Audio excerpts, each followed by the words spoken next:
மூட வாழ்க்கையின் வேரறுப்பது ஓம் நமச்சிவாயா. வேத வாழ்க்கையை கூட்டுவிப்பது ஓம் நமச்சிவாயா.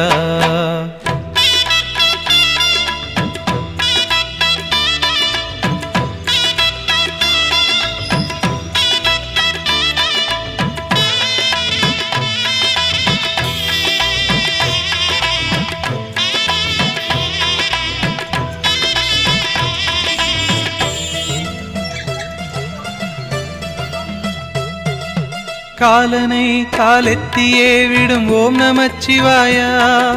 காமனை கண்ணழலிலே சுடும் ஓம் நமச்சிவாயா. விதிமகளாயிரம் பழி சொல்லினும் அதை யாவும் நம்பாமலே சிவனடியாரினை மன நிம்மதியோடு வாழ வைக்கும் ஐயா. ஹரஹர ஓம்.